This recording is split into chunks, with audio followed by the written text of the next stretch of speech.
Hello. Chris, oh yeah, there we go. Hi, everyone.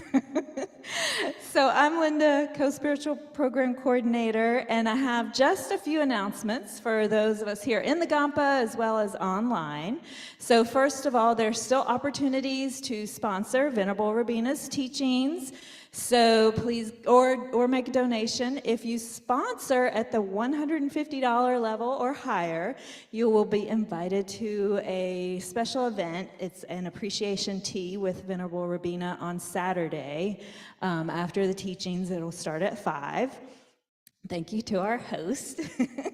and then also donations. So any amount is fine. We welcome it and really appreciate your generosity. Yes, and Donna is saying, and get it in before Saturday morning so that we can make sure you're invited to the tea if you're doing that sponsorship level of 150 or higher. Okay, and then also volunteering. So there are still some spots to help volunteer. So all of this is found on the website if you go to kadampa-center.org. Right on that homepage, there's like a scrolling banner of different pictures that pop through. And when you see Venerable Robina, you just click on that picture anywhere and it'll take you to lots of information, including where to sign up for volunteering. And no experience necessary. We'll, need greeters, cleaning and tidying, and things like that. So anything you want to do is great, and we can definitely use the help. And then for Friday, Saturday, and Sunday, it is a weekend workshop. So hopefully you'll be able to join us for all or some of that. And I just want to let you know that on Saturday during the lunch break, we will be offering lunch here at the center. And we really encourage you to just stick around and stay and, be with your community here and kind of keep that energy of the teachings going. And while we're eating lunch, we can kind of, discuss things or just spend some time together. So try to stick around if you're going to be here on Saturday. And then Sunday, Venerable Robina will be teaching our normal Sunday Dharma class in the morning. And then that workshop, the weekend workshop, will continue in the afternoon. So if you're going to come for both the morning and the afternoon sessions, we won't be providing lunch, but still encourage you to stick around if you'd like to, or go out to lunch or bring your lunch. We encourage you to bring your brown bag lunch, and again, stay on site and enjoy the community and the fellowship and discuss the teachings. As far as if you're online, sorry, this is for you guys online. If you're on Zoom, especially, be sure you are using some good Zoom etiquette when a teacher is present. So that means right here in front of me, there's this TV screen, and Venerable Robina is looking right at you guys.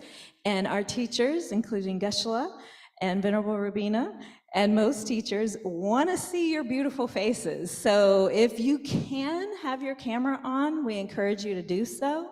If you can't, for whatever reason, we completely understand, but turn those cameras on if you can. And, act like you're right here in the Gampa, sitting in front of Venerable Robina. So you're not getting up and walking around and eating and things like that. So just something to keep in mind when there is a teacher present. And as far as those of you in the Gampa, this is for you. Rainey and I did a little project today where we put the Swift Return prayer that His Holiness the Dalai Lama wrote for Lama Zopa Rinpoche on a sticker on the back inside cover of the prayer books. Okay, so those are there now. Hey. Except for one book that didn't have a back cover. If you happen to have that book, it's on the inside front cover, okay?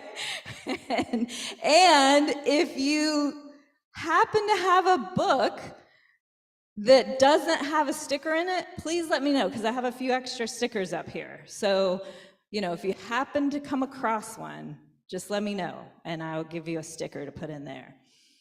What's that? Yeah, there's 10 stickers. I think I might have miscounted. I think that's all. Is that everything, Donna?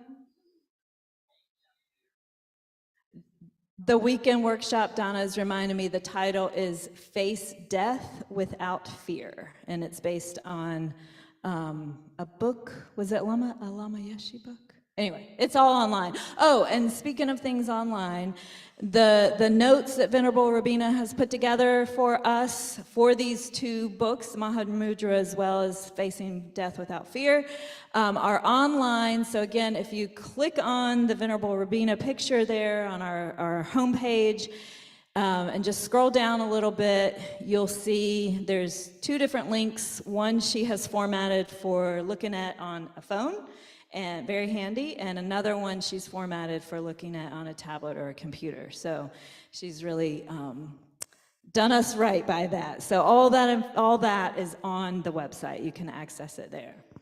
Anything else?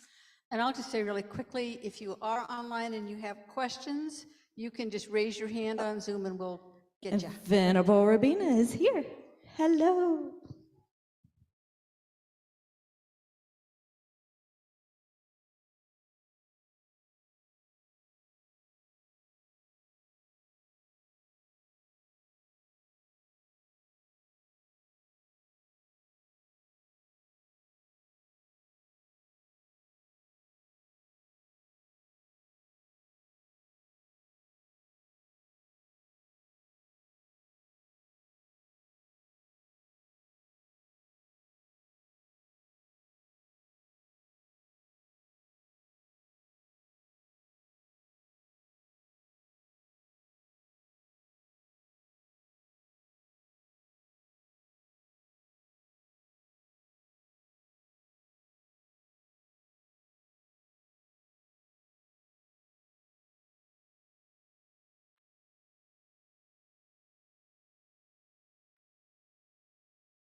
How things exist, really, which is the topic, really. But particularly, we've been looking at Lama Yeshe's teachings on how to meditate on emptiness, which we haven't really talked about. We've been talking about emptiness, but that's okay. Okay. And think, why are we doing this? So that we can... they talk about the, kind of realizations from listening, realizations from thinking about it, and then, of course, realizations at a subtle level in meditation. So we start with the listening. It's all part of the process, putting these concepts into our mind. So why are we listening? So we can use the tools to do what? Well, to develop what for the Buddha is our incredible potential. Maybe I'll discuss that a bit tonight as well. Which is very encouraging to know we have such marvelous potential, that our mind is pure in its nature. We'll look at this. So for our sake, we're listening to these teachings and we can develop our own marvelous potential. But then because we live in this crazy world together, and as we lessen our own neuroses and grow our own goodness, we connect to others more. So then we're, of course, compelled to want to be a benefit to them as well. We're all in the same boat. This is why we're here together, thinking like that. That's enough. Don't need to say it in Tibetan. That'll do.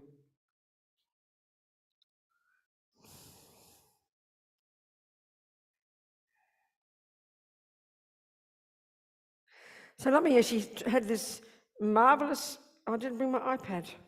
Oh, with the text in it. Who's got the text? Anybody got the book itself? Mahamudra? Yeah, great. I left it behind. Thank you so much, John. Okie doke. All right. Lama had this amazing, I mean, really, it still blows my mind. You know, late 70s, early 80s, when he first met people looking like you and me from the modern world. He had this extraordinary ability, you know, to talk in a way that made sense to us. And this is really enormous when you really understand how traditional, how classic, the classical Tibetan way of talking is. When I first heard the teachings from Lama Zopa Rinpoche, Lam Rim, he would have been speaking in exactly the same way they talked in the 14th century. He would have talked like Tsongkhapa. You got to realize that. It's like, you know, if you read those, what's that fellow who wrote these books, that funny man in the 14th century, he's famous. What's his name, that author? No, not Shakespeare, the other one. Who? Chaucer, that fella, that's right. We laugh when we hear that talking, and even look at the spelling. But Tibetans, they retained. And the good thing about Tibetan, the good thing was that it was able, because everything stayed intact, it was still a rich, incredible tradition. But the way of framing, the way of talking, the way of structuring is not just the words are different, but it's utterly different. I can't describe to you how different it is. But Lama Yeshe, I always joke and say he was really born a hippie, but he kind of pretended to be a Tibetan. He just knew how to talk about it psychologically. I know my first course was a 1 month Lam Rim course with Lama Zopa Rinpoche, mid-70s. And I knew it was my path, so I stayed, but I did not know what he was talking about. I mean, I understood the words, but I couldn't get the structure, I couldn't find the meaning, I couldn't see any framework to it. It was just this bizarre, medieval, quite literally, way of talking, you know. And then Lama Yeshe would come along and I would just sigh with relief. Because he extracted for us the experiential approach. And that really, in essence, is what Buddhism is. Buddhism is a really detailed philosophical view of the universe. It is that. But it comes down to the mind, to experience. And that's, Lama had this ability to express it in that way, because he was an actual practitioner, you know. And so when you edit his teachings, it just blows my mind how extraordinary he was. And because he could see, because the mind, because these holy beings, their expertise is the mind. That's it. That's what it means. It's nothing mystical. We mystify religion, we mystify spiritual stuff, and think you hear of a high being. You don't quite know what it means, you know, these weird people who kind of know things. No, they just know the mind. And whose mind? Their own mind. When you know your own mind, you can know the minds of others. This is the Buddhist approach. So Lama just, I forgot what I was going to say now about mind.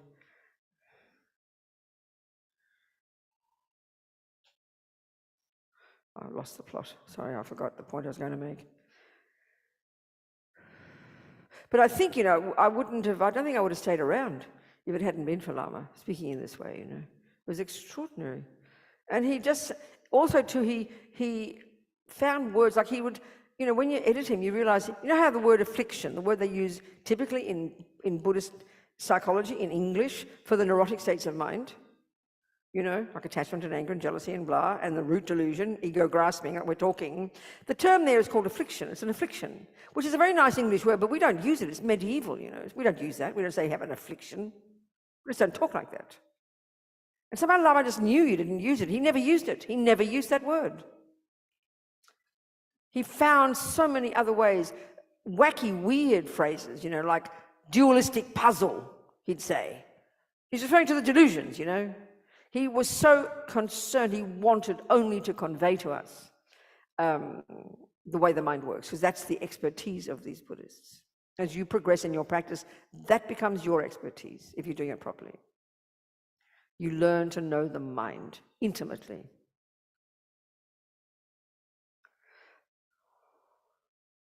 So he could see in modern people this incredible kind of, you know, not being cruel, self-pity, and lots of kind of like we're drama queens, you know, always so drama and so many issues. One Lama said we should have another delusion in the list called issues, you know. We always have issues. Buddha calls them delusions. They're an issue, you know. So he all the time, he spent so much energy trying to lift us. Because I think in our culture, we don't have much talk about potential to become more fulfilled and content. We don't talk like that. Neuroscientists do not tell you that your mind is pure. That's like, what are you talking about? It's brain. You know, how can it be pure? In our psychology, we don't offer, I mean, sometimes there are different views, but there's no real talk about how we've got this marvelous potential, which is essentially what Buddha's saying, to not just lessen, this is where it's so radical, not just lessen depression, anxiety, jealousy, and low self-esteem and the rest, but to eradicate them completely from the mind. Now, this is bizarre for us. It's like almost like laughable to think that's possible, because there's no view in neuroscience or modern psychology that would even suggest anything remotely like that. So Buddha's view is so utterly different. But because it's spiritual, we put it in a kind of, we mystify it. We don't hear it properly, you know. But Lama never stopped trying. So he tried to also he talked, and this is what I'm going to get to here, you know, in the text, for example, they describe in great detail, Pabongka Rinpoche in Lam Rim describes in great detail the 9 stages of how to cultivate single point of concentration. He summarizes briefly the different stages, you know. But Lama does what the Lamas normally would not do. He describes some of the psychological states, the joy that you would experience. He describes some of the qualities that you would accomplish by achieving single point of concentration. So I want to read you from that, just because he wanted to give us courage. He wanted to show us we've got this extraordinary potential. He says the benefits of samadhi are incredible. So samadhi is a Sanskrit word that means concentration, and there's different levels of concentration. And the one that's typically talked about from that first mode of meditation that we discussed, shamatha, or shine in Tibetan, or calm abiding. Once you've accomplished the 9 stages of that and you've perfected that, you've achieved this level of samadhi. And it's a level of concentration, and this is why we have to have the understanding of the Buddhist view of the mind. It's a level of concentration that is way more subtle than we would ever think possible in the modern views of the mind. That's why we mystify it, because we don't posit such subtle levels. And this is why we have to take this view of the Buddhist view of the mind not being the brain. It's not physical, it's not called a soul, but it's not the brain. But it is the mind. And you've got the grosser levels. We live at the grossest of the gross, at the tip of the iceberg. We live at this gross level of sensory consciousness, and we live at this level of the mental consciousness. And at the level of mental, we live at the level of conceptuality. So we've got these subtler levels, and these Indians, well before the Buddha, you know, they're the ones who discovered this, who invented this technique, who began the investigation into the mind, into the nature of self and the mind, you know. So you hear some of the qualities I'm going to read. It's like science fiction, but Lama wanted to encourage us, because when we hear, even forget about the ability to achieve Buddhahood, which is to free the mind of all the rubbish and grow all the goodness, but just even to have a little bit of more clarity and peace by being less neurotic, you know, not to mention the bliss that you'd have if you've got single point of concentration, which is showing us the marvelous potential we've got. But we don't think this way, because we're overwhelmed by our negativity. We define ourselves in terms of our negativity, because they're the voices in our head, aren't they, that run the show. You know, I've never met a person yet who says, Robina, I can't stop thinking good thoughts, especially about themselves. They'd be an arrogant psychopath if they did, you know, because the negative ones seem to loom large. We know that. And then because they're so ancient, this is the tragedy, we assume that they're set in stone. We assume they're true. We assume those voices of anger and despair and jealousy and depression are true. It's true that we have them, but the stories they're telling, we assume are true stories. This is our worst tragedy. And this is Lama could see it loud and clear. So he tried to lift us, all the time trying to lift us, you know. Where was it? Chapter 39. Page 39. Right there. Okay, chapter 5. The benefits of samadhi are incredible. So without karma abiding, we cannot realize Mahamudra. So as I mentioned, to achieve the realization of Mahamudra, and Mahamudra is virtually a synonym for emptiness, okay? It's just in this tradition, this word has been cultivated over the centuries, Great Seal, referring to emptiness. You know, in order to achieve the realization of emptiness, the reality of non-duality is used in various ways, but Lama always uses it as a synonym for emptiness. To achieve we first need to develop karma abiding. In fact, it's not possible without it. We must achieve the subtler levels of consciousness of indestructible one-pointed concentration, what in Sanskrit we call samadhi. So it's difficult to realize non-duality, not because it's hiding from us. This is what I talked last night. But because our concepts are so thick. So the absence of inherent existence, this quality, is the quality of whatever exists. So it's staring at us. It's like staring at us. So it's like if you're colorblind and you saw, pink and you saw blue instead of this orange, the orange is staring at you. The orange is not hiding. But because you've got fault in your eyes, it appears blue. That's how it is. The delusions are there, blinding us, causing us not to be able to see its reality, that it's lacking intrinsic existence. So we must achieve the subtler levels of consciousness of indestructible one-pointed concentration.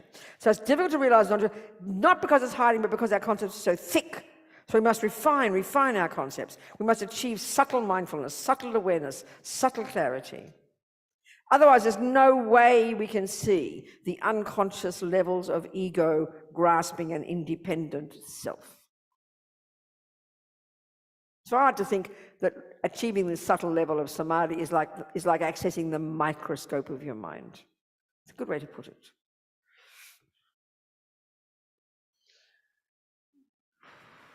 So samadhi is a source of liberation. These highest levels of samadhi, what these genius Indians discovered, but Buddha went on further. They said they'd achieved liberation. He said, no, there's still a clinging to still a clinging to the inherent me in there. So this is where Buddha diverged in his own direction. Without perfect samadhi, there is no way to become liberated from samsara, no way to achieve enlightenment. There's no exception. Whether we're Christian or Muslim or Hindu or Buddhist, to cut the dualistic view, we need karma abiding. But karma abiding is not enough. On the other hand, some people actually think that this state of samadhi, this one-pointed concentration, is all we need to cut ego, but that's wrong. Lama Tsongkhapa reminds us that karma abiding alone is not enough to cut the dualistic view. We also need to develop special insight or vipassana. In Tibetan, we call it hlak tong. Hlak meaning extra, and tong meaning seeing. So we can interpret this to mean that we go beyond seeing conventional reality and achieve the extra seeing of the universal reality of Mahamudra. In other words, we need the two kinds of meditation together, karma abiding and special insight. So of course, what throws us here when we hear vipassana, because in the world there's a technique that's called vipassana that almost we think is the only one, but vipassana just that particular, Lord Buddha taught many techniques for developing insight. And so the one that's popular, I think, and I've never done it, I think it's you forgive me if somebody can correct me if I'm wrong, you're using your concentration, which is the first mode, then you concentrate on the sensations of your body. Is that right? Anybody know? Oh, nobody does it. So then we all tend to think naively, well, Buddha's trying to get us to get insight into our body. No. He's trying to get us to get insight into impermanence. So he's got all these different techniques that are discursive to enable us to get insight. We need insight into emptiness, insight into karma, insight into impermanence, insight into compassion. So it's a methodology, a way of using, like I said yesterday, of using a discursive approach combined with concentration. So here, of course, the Mahamudra one is combining the two types of meditation, the two types of techniques, in order to get an insight into the emptiness of first the self and then the mind. So nevertheless, even without special insight, the results of samadhi alone are incredible. This is why he's just trying to lift us, you know. The lamas don't talk like this. They don't tell you these things. They don't want to get us too excited. But Lama wanted to get us excited. So when we understand this, we realize how amazing the results are. We can't help but try to develop it. There's no way we become lazy. We'll have much energy and make great effort. We won't even worry about eating. I will explain some of the benefits. Well, first of all, you can go beyond sensory and conceptual consciousness. That's all we posit in the world. Sensory, that part, and to spell it out, that part of your mind that is not physical, that functions through the medium of the eyeball, the nerves all working, the ear, the different 5 parts of our body. Our mind is not physical. The sensory consciousness is still mind, not physical, but it works in conjunction with the physical. It's obvious, you know. And this, because as I said yesterday, I think, as Lama puts it, we make the body the boss. This part of this way our mind functions dominates our lives. We even determine our happiness and suffering, mainly in terms of what our body feels like, you know. It hugely dominates our mind. But then we have mental consciousness. And like I said, there's 2 levels of cognition at the mental level. One is conceptuality and one is called perception. So perception, sounds very abstract to us, but it's a subtler level of mental consciousness you can only access, you can only develop with single point of concentration. So we live at the grossest level, which is conceptuality. And that, of course, includes all our emotions, which is very surprising to us. They're all conceptual states of mind. All conceptual states of mind. They're all elaborations, thoughts, concepts, viewpoints. And some are totally habitual, so the body's involved as well, which is when we have the emotions. You know, your body feels the emotions, doesn't it? Because they're so habitual, you know. But it's your mental consciousness. So as your concentration develops, you will go beyond your body. Your mind will be non-conceptual. Because we don't posit such a state of mind, all we can do is hear the words, you know. So it becomes easy to cut the complex world of the 5 sense objects, to eliminate all the superstitions. I mean, that's a very good word for misconceptions. Believing in something that doesn't exist, that's a superstition. Well, that's what concepts are. That's what the misconceptions are. Attachment's a superstition that believes the cake is delicious from its own side and it'll give you happiness when you get it. It's a superstition. It's not true. So it's a really good word. In such a unified state, when your mind is more subtle, your mind becomes so subtle, so sharp, you can easily eradicate the complex dualistic thoughts. And out of meditation, you can easily deal with your delusions. They are so light, you can stop them immediately. In other words, having concentration, you can easily have effortless control over every single thought. I mean, this is beyond laughable in modern psychology. There's no such equivalent, not a possibility. You experience bliss. This is the part that's so hilarious. And Lama somehow just knew these words, you know. In the subtle state of concentration, you experience bliss, ecstatic bliss, just naturally. I mean, that sounds hilarious, right? It sounds like a sin, doesn't it? No one tells you, oh, that sounds naughty. It can't be like this, you know. Isn't it? The more concentration you have, the more integrated you are, and thus the more rapture, the more bliss you experience.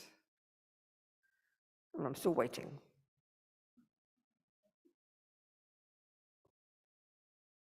In the beginning, the bliss you experience is physical, which is the grosser level. But as your concentration deepens, as you throw off the layers of blankets of grosser consciousness, you experience bliss exclusively at the mental level. It's very interesting, isn't it? This is because you've stopped perceiving the objects of the 5 senses. You've closed the door to superstitions. I mean, this is astonishing. This has been around for 2,000, 3,000 years, you know. And we think we're so clever. I mean, we think we're so clever in our culture. I mean, that's kind of hubris, wouldn't you think? Extreme hubris. We think we're the ants' pants. We've discovered reality, you know. God almighty. Unbelievable. So I've got to stop there, and I now have to talk about the word feeling and bliss. No, I've got to talk, this is a crucial piece to understand, okay. When you study the Buddhist model of the mind, you learn that the neurotic, deluded, ridiculous, I-based, fear-based states of mind, which cause us misery and that which we can get rid of. Then you've got the virtues and the goodness and the clarity and the kindness and the jealousy and, the love and the compassion and so on and so forth, the virtues. But then you've got this third lot. And they're neither virtuous nor non-virtuous, which is a bit abstract to us. I like to call them the mechanics of the mind. And we're talking the non-physical thing, of course. So in those, you've got intention. Bare bones, I will. You got attention, you pay attention. You got concentration, you got mindfulness. There's many bells and whistles put upon that. All it is this part of your mind that when you're doing the job, it precedes concentration. In the stages of developing concentration, you need to develop mindfulness. And that's like when you're making a cake and you forget what you're doing, the part of your mind brings you back to what you're doing. That's mindfulness. And you eventually perfect that. And then eventually you perfect, next one called alertness, and you perfect concentration. It's stages. All of those states of mind are neither virtuous nor non-virtuous. But whether you're a murderer or a meditator, you need them. So in that sense, they're totally necessary states of mind. But that's why you've got to understand this character in the Buddhist model of virtue and non-virtue, which just sounds like religion to us. It's very specific. These are crucial states of mind. But they're neither virtuous nor non-virtuous. It's a question of how you use them. So in this is what I'm getting to now. In this category, there's another one called feeling, and this is a big surprise to us. So that feeling is one of the 5 aggregates. Buddha plucked it out and gave it great special status because it's of its huge role in causing us suffering, and indeed in causing us suffering. And as I'm getting to now about the bliss and the rapture and the ecstasy. So we totally conflate in our lives, we conflate attachment with pleasure. Pleasure, so feeling, okay, it's in the third category. It's not virtuous or non-virtuous. And there's only 3 kinds of feeling. One is called happy feelings or pleasant feelings, or happiness, or rapture, or ecstasy, depending on the level. They're all names for pleasant feelings. Happiness. Happy feelings refers to happiness. Then you've got unpleasant feelings or suffering. This is a huge point if we want to understand Buddhist psychology. But then we got the third lot of feelings is called neutral. Well, never mind those. Don't worry about those. So unhappy and happy feelings. Now, analyze our lives.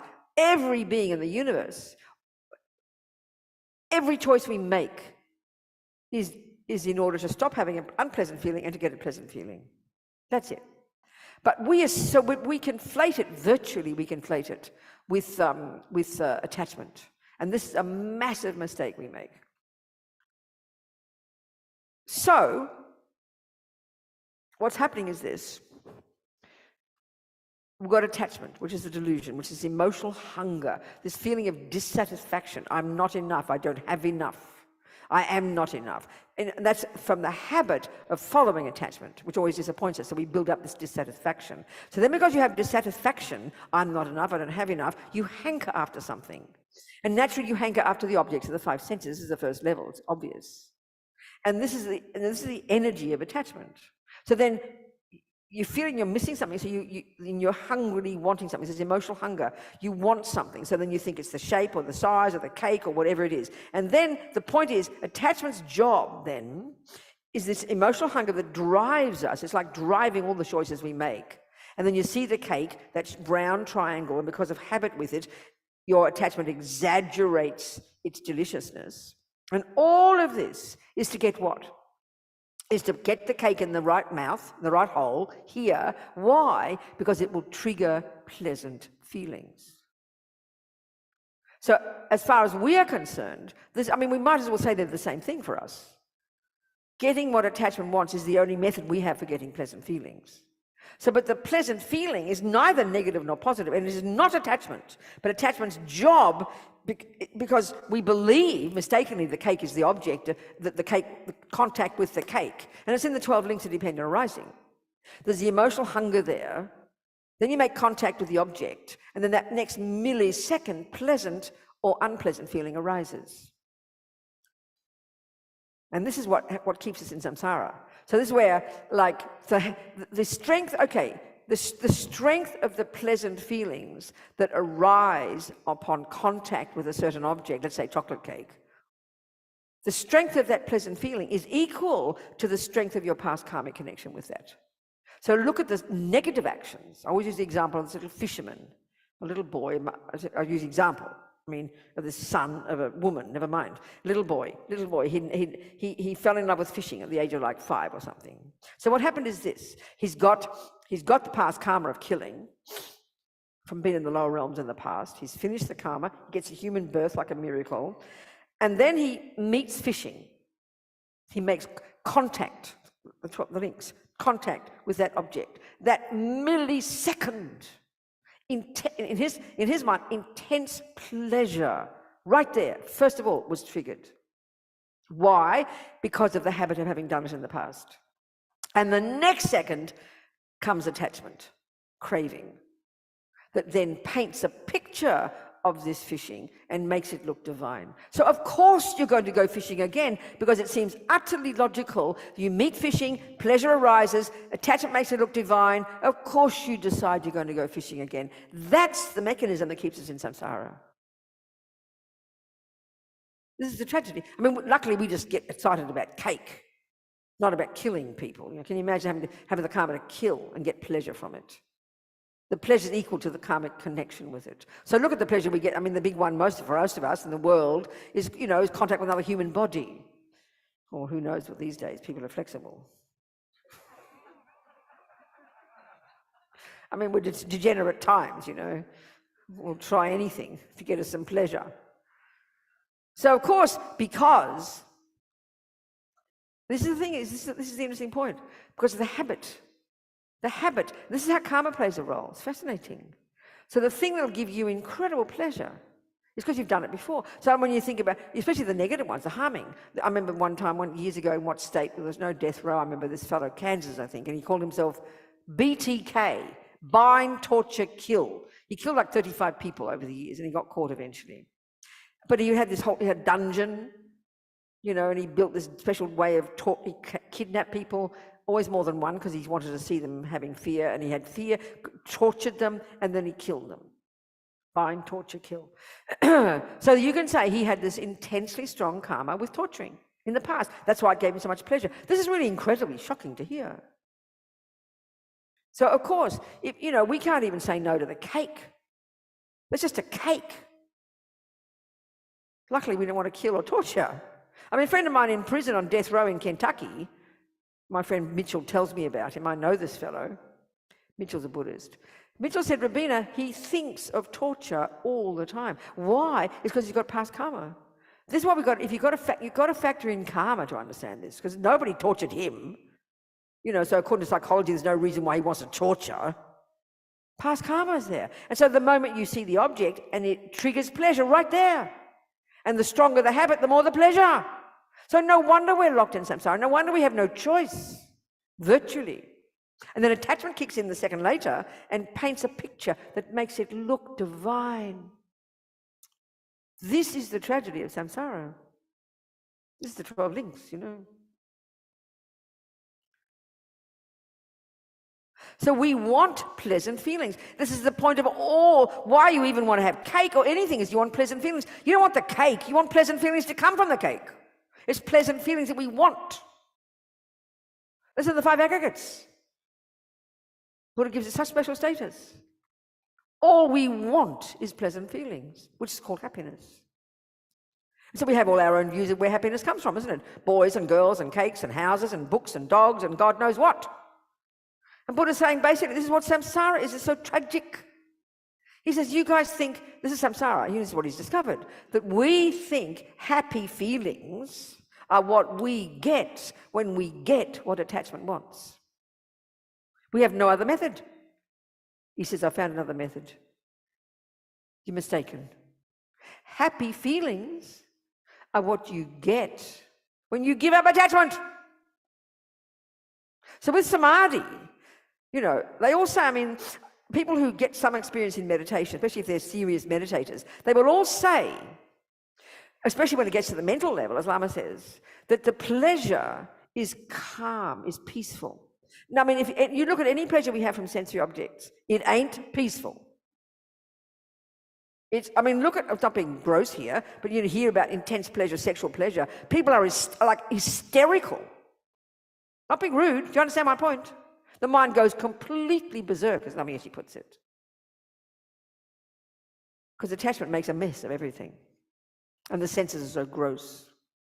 So Buddha is actually telling us that he has found a method to get even more bliss that you can even imagine. That's why Lama talks about it. Even just getting samadhi. Not realize emptiness yet. And as far as the genius Indians before, as the level of bliss and subtlety that you got, they called that liberation because it's so extraordinary. But you haven't cut the root of delusions, you know.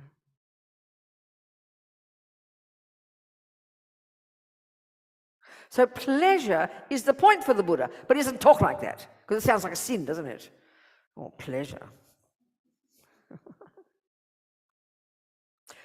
So feeling is in the third category. It's neutral, neither good nor bad, but it's totally dominant.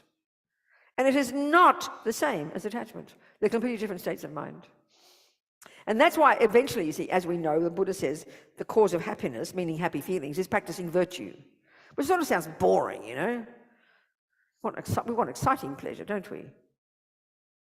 Well, this is the fundamental point. The long-term methodology of being a Buddhist is to stop harming others, stop following attachment and anger and jealousy, and eventually stop attachment, anger and jealousy at all. And that's the way to stop future suffering. And then it's to practice virtue. Forget emptiness, but to practice virtue. So if you're just even practicing virtue in a conventional sense, you'll be born in blissful lifetime. Bliss, I mean, that's what the God realms are about. Unbelievable, total, insane bliss, which is the accumulation of the karma of virtue. It naturally manifests, it naturally ripens as a bliss.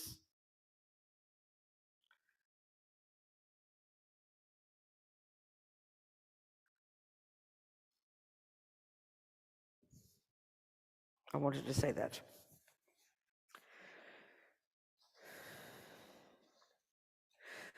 Is if you could count every atom. So as your concentration gets stronger and you reach ever subtler levels, your mind becomes super powerful. As from his own experience, Lama Tsongkhapa says that you can reach a point of such clarity in your meditation that your mind feels almost infinite. Your mind is so clear, so sharp, it's as if you can distinguish all the subtle physical energies. You have the courageous thought, I can count all the atoms of the universe. This is how powerful the mind is. Cognition, the subjective, non-physical capacity for cognition, that's our mind. And so the bliss that we experience at this level is because temporarily the senses have ceased, that's all. And temporarily the grosser conceptual stories have ceased. So you just naturally are beginning to taste the nature of your own mind, which is bliss, which is bliss, which is bliss. That's the natural state of your mind.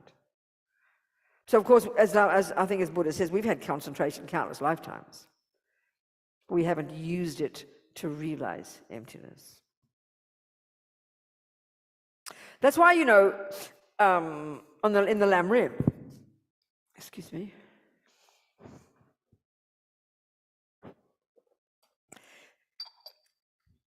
Single point of concentration and emptiness are put at the end in the Mahayana path, in the Six Perfections. But in reality, they are Hinayana teachings. In fact, Shine is a Hindu teaching. Okay, Buddha's got his own take on it, but it's come from the Hindus. So they're not Mahayana teachings in their nature. But Tsongkhapa puts them there for good reason. Because you see, if you're on the Hinayana path, which is the first and second scope of the Lam Rim, the teachings we share with the Hinayana path, exactly the same, but you want to complete the path there, achieve your own liberation, achieve your own nirvana, then you would, you know, do the first scope, abide by the laws of karma, you'd live in vows, and then you'd get some concentration, then you get renunciation, you give up attachment, you give up anger, you get concentration, and eventually you realize emptiness. And because your goal, life after life, your motivation is to get out of samsara, to achieve your own nirvana, your own liberation from suffering, your own joy, life after life, that's your motivation. So at some point or other, in one life or other, you will perfect that and you will achieve your own nirvana. You will cut the root and perfected the realization of emptiness. And then at the time of your death, then you won't come back. So what's interesting here, this is, if you analyze too, if a person who's on that path and is achieving realizations of emptiness, their mind is blissful. They've got incredible quality of bliss, as well as incredible love and compassion and kindness. Because as you get rid of delusions, there is only virtue left. But and you've got incredible compassion and all this, but the time you die, because your motivation has been, I must get out of samsara, your bliss, the bliss that you experience, overrides your compassion, and you don't come back. So if your motivation is Buddhahood, you can go through the same stages, even realize emptiness, but because you've got bodhicitta, because you've got this outrageous bodhicitta, there's unbelievable levels of love and compassion, you will come back. You won't get seduced by that bliss, you know. So Tsongkhapa puts the concentration and emptiness at the end of the path. You get bodhicitta first. Then there's no danger of giving up on sentient beings. And they say, one Lama, I remember one Lama in Queensland, he said, that you go into a state of bliss. And of course the Hinayana teachings and other views, and even in the Mahayana, say that your mind ceases. But the Prasangika Majjhimika says it's not possible. So you're in this subtle state of bliss for a long time, and Buddha comes and taps you on the shoulder and says, okay, honey child, you better come out of that bliss now and get on the path, Mahayana path, and become a Buddha. That Lama said, giving up that bliss is the worst suffering in the universe. So I just think it's interesting to talk like this, you know, this bliss. And it's not some gift from God, you know. I mean, I know I'm not being rude, but I'm not being rude, just talking. But I remember at one conference at this boys' school I teach at in Sydney from time to time, and they had a bunch of different, like a rabbi and a Muslim and a Buddhist and a Christian and all these different people with discussions. And at some point they were discussing, you know, sexuality and the pleasure that comes from sexuality. And of course that, in Catholic terms, that's a gift from God. That's why you're not allowed to have it until you get married. And of course, the way they talked about it was like waxing lyrical about this bliss and no one understands it. And anyway, I didn't say anything.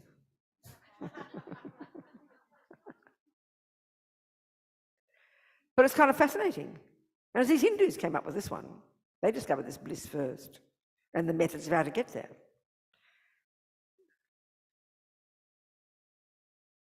In your own mind. You don't need a boyfriend or a cake for that matter, because it's the nature of your mind. So it's kind of delicious.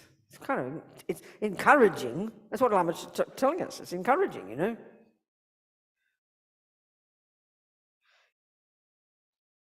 And you'll be clairvoyant.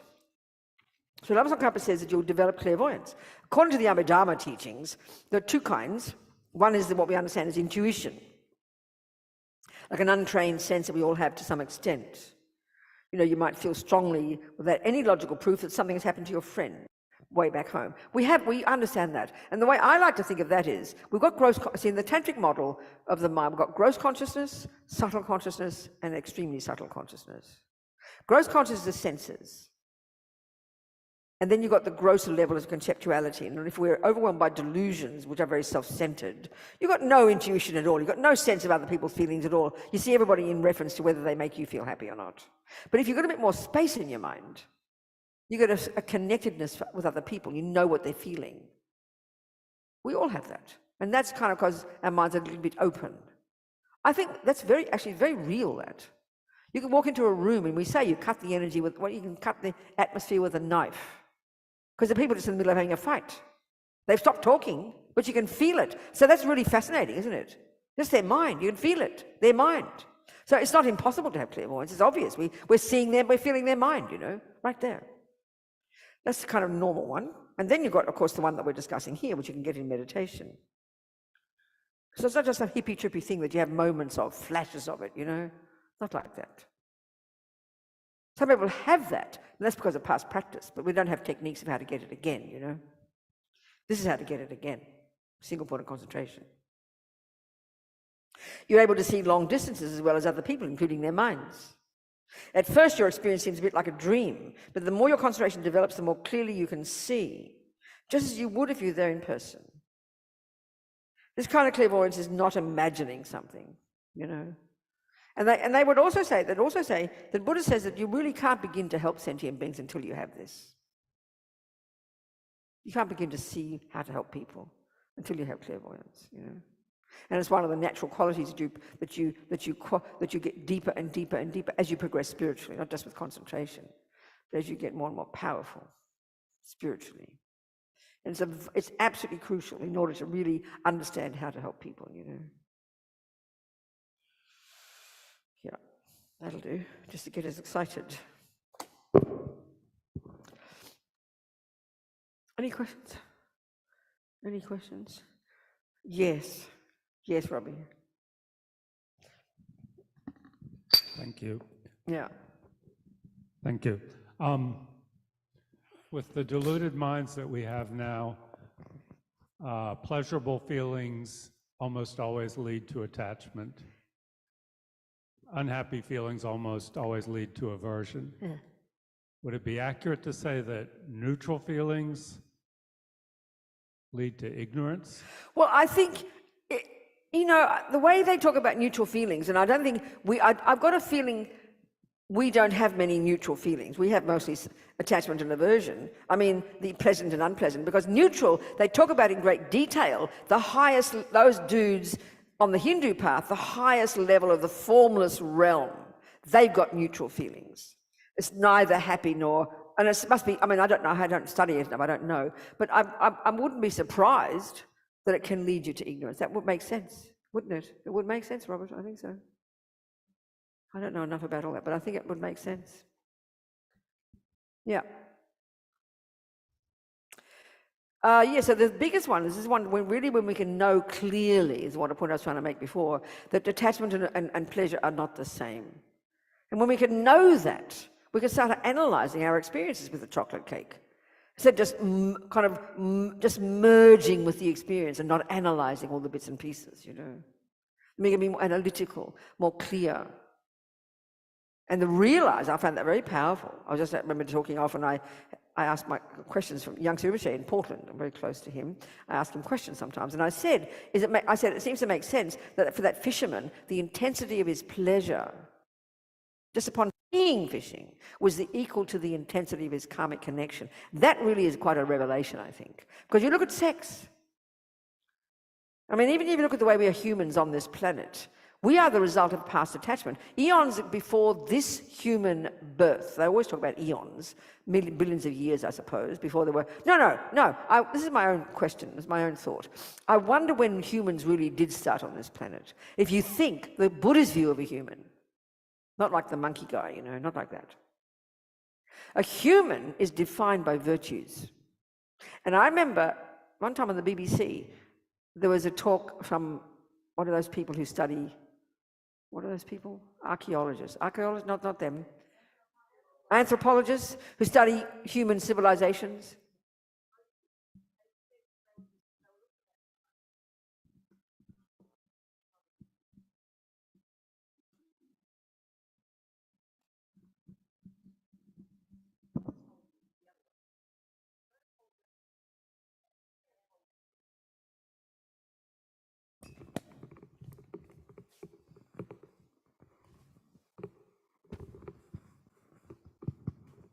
So they were saying in this program that they were investigating the Hindu civilization. And this is what I found fascinating. They didn't find any evidence of weapons. So that means there was no anger, which means that's quite an advanced civilization.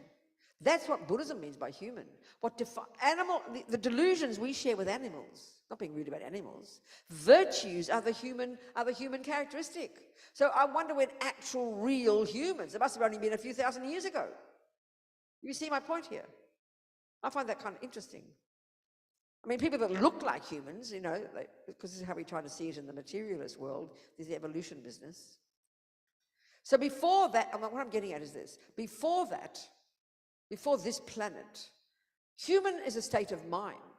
There have been human births since beginningless time, as far as the Buddha is concerned. So that's births before this, they were more subtle.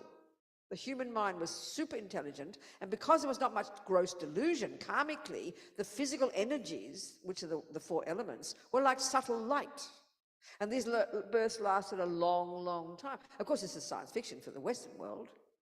But that was a human birth. So then eventually attachments start to grow. It started to pollute the wind energies, and eventually attachment grew, or it's like karmic evolution, and that grew gradually us to have vaginas and penises and breasts and all the body the way it is. I mean, okay, like I said before, people are more flexible where they put their penises and everything these days, but the old-fashioned one was a penis meant a vagina. There's this mutual relationship due to attachment. We created it. We're not made by God or somebody else, which is a bit shocking to hear. We created this with attachment. We created it. We are the result of our own attachment, the whole universe. And so the world itself is an object of the five senses. That's why in the Four Noble Truths, effectively, Buddha says attachment is the main cause of suffering in this planet, because the planet is a manifestation of the five sense objects. That's what it is. We walk around hungrily looking for them, thinking that getting them will make us happy. I was going to say something else there, but I forget. So yeah, attachment runs the show. It's Lama Yeshe said, I can tell you about it for a whole year. We never begin to understand it. And that's why to understand renunciation of it is so sophisticated. It's so much. Attachment is, forget emptiness, people. Attachment is unbelievably subtle. And the objects of the senses is the grossest level of attachment. And that's so primordial. And then you've got attachment that's talked about in the 8 worldly dharmas, the more primordial levels of just constantly default mode craving for happy feelings. And then the millisecond an unhappy feeling comes, attachment shifts to then craving to be free of the unhappy feelings. So attachment is constant. And then you've got attachment. The other one's attachment to how people see us. This, I think, is almost the closest to ego grasping. Since we're born, since we're tiny, we came programmed with this yearning, this hunger, emotional hunger, attachment, to be seen and heard and validated by others. This drives us from the time we're conceived. Your mother doesn't teach you this. There's this massive emotional hunger, a little baby, to be seen by mummy. So if mummy smiles at you, this little attachment just got what it wanted. Oh, that worked. You do it again tomorrow, but she punches you tomorrow because she's upset. So we're driven. This is the subtlest attachment. The attachment to what they call attachment to reputation. It's this need to be approved of by others. We don't think we're anybody until someone says we're somebody. This is really serious schizophrenic. Attachment to reputation. This is the deepest attachment. The last one to go before you realize emptiness. It's the closest to ego grasping. It's primordial, more than for sex and drugs and rock and roll. And the suffering when we don't get that approval is the worst suffering in our world. It's unbelievable. They say the yogis in the mountains who've given up everything, given up sex, drugs, rock and roll, but they're still thinking of what the people in the village are thinking about them. This is attachment, anyway, attachment. So until we understand, you see, this is the thing also too, until we understand all this, the workings of the delusions in the middle scope, how can you understand emptiness, people? It's another delusion, but it's way more subtle. We've got to grow slowly towards it.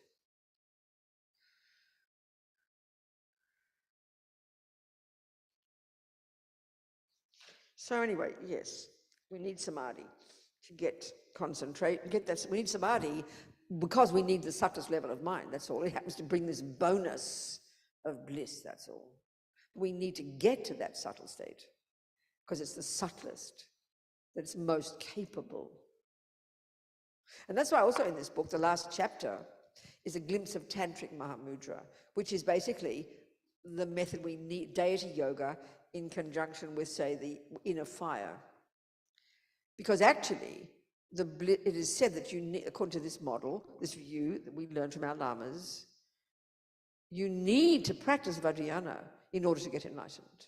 Because why? It's because the sutra techniques, like we're talking, are not powerful enough to get the mind to the subtlest level. And that's what the tantric methods are. They get the mind to the subtlest level.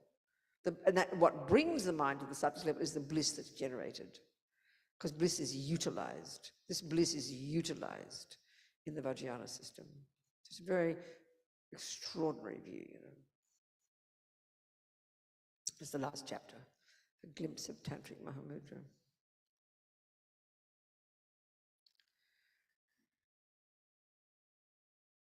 So one of the things I'm saying is we've got this marvelous potential, and to know that can help us through thick and thin.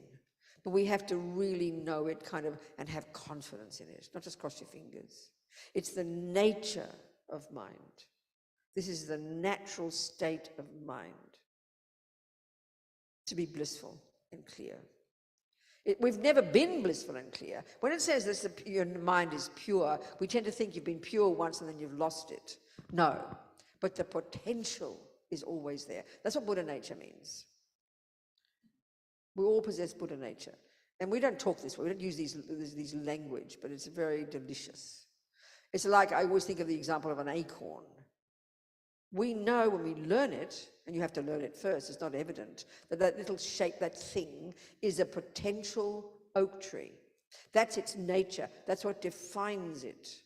As long as there is a thing called an acorn, it is by definition a potential oak tree. That's what it means that all minds have Buddha nature. Every mind, by definition, possesses the potential to be free of all delusions and perfected in goodness. Buddha. This is really encouraging. Or to hear this discussion about how the mind is blissful when it's calm, you know, and can be blissful, and that bliss is its natural state. This is kind of extraordinary. It should give us courage when we are overwhelmed by the delusions, which are the opposite of bliss. They trigger terrible pain, terrible mental suffering. But because they're so habitual, we buy into the stories and believe they're true. This is the tragedy. So knowing this potential is what Lama tried to make us see, you know, that our delusions aren't set in stone, and the stories are and they're all misconceptions. That's the crucial piece. Anger's a misconception. Attachment's a misconception. But because this, like it's mentioned in the 12 links, like I said, you know, the karma, you can't understand this without karma. There's no logical reason why that boy should like fishing more than his brother, other than karma. No one taught him fishing. No one taught that boy torture. And this is why karma is so powerful to understand why we have certain tendencies.